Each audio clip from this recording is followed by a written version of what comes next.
If you're into movies, you might think I'm in Middle-earth.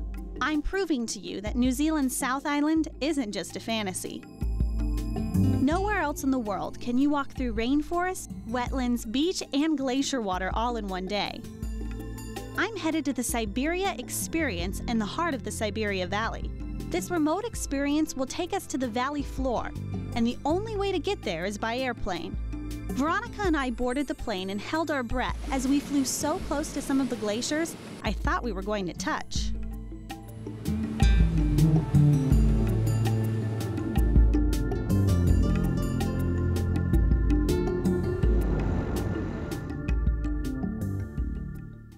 So what's this river that's going through here? Like the valley is the Siberia River. Okay. And to be able to do the adventure in a complete circle, we would normally take a trek over the river, barefooted, or with some really good shoes like you have. All right. To experience the ice fresh water that we have in the river. I tell you, there's adventure everywhere in New Zealand. It is, it is. Okay, well, the first one is going to be to freeze my feet in this river, but if you say I have to do it, I'll do it. I think you should. I made my way down to the river, hoping the plane would still be there when I got back.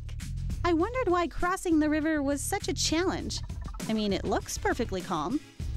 You know, I love how you're making me do this on my own. Well, I have done it, so I don't have to do it again. I know what it feels like. So. Well, I hope it's a very entertaining process for you. Hope so I'm just too. going to watch every step and make sure that I don't go floating down the Siberia River. That sounds good. Well, you're right. It's cold. Oh, my gosh. Oh, my gosh. The river water flows from the melting glaciers through the valley. And if you manage to make it across by foot, it will be more than just a cooling experience. It is. You just have the little task of coming back. Now, can you send the airplane over to get me? Unfortunately, that wasn't going to happen.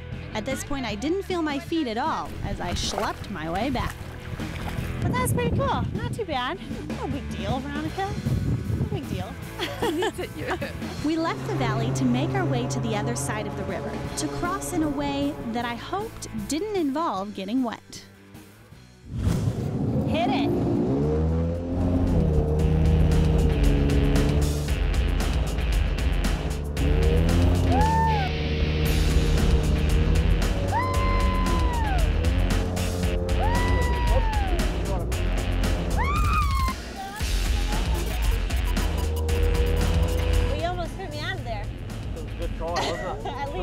You gotta hang on tight, I tell you. There's a reason I'm wearing this life vest, right? All right, well, thanks so much. Thank you. We'll see you next time, okay? All right, thank you.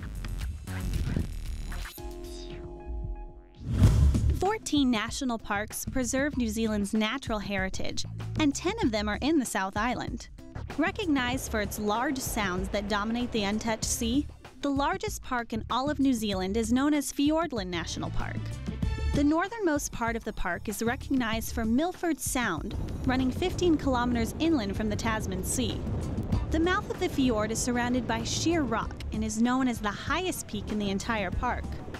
Milford can be accessed by car, but 2/3 of the park is covered with virgin beach and forest.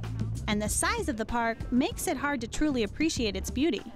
However, there is a way it can be done.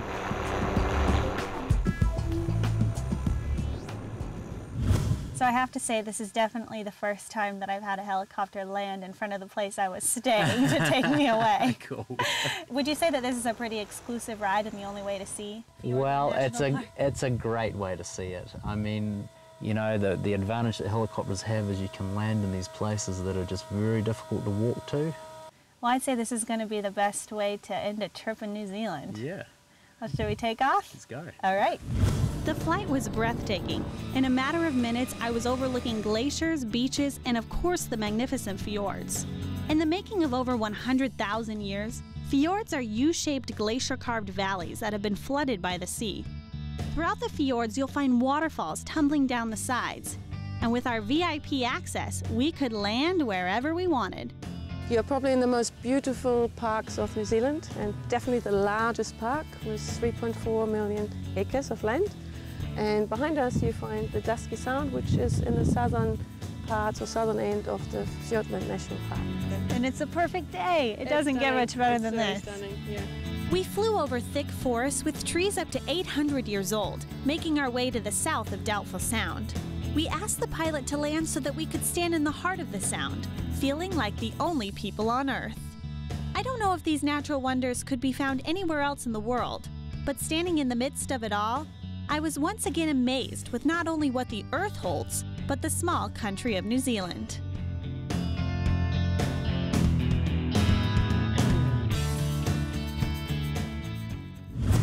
My time here has left me lost for words. This trip definitely goes down in the books as one of my favorites.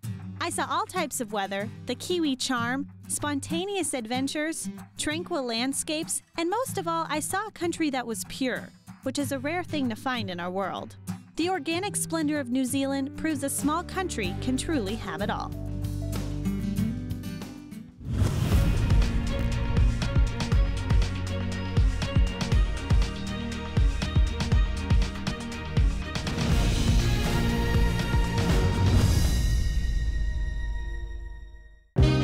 TV traveled with Aroha Luxury New Zealand Tours.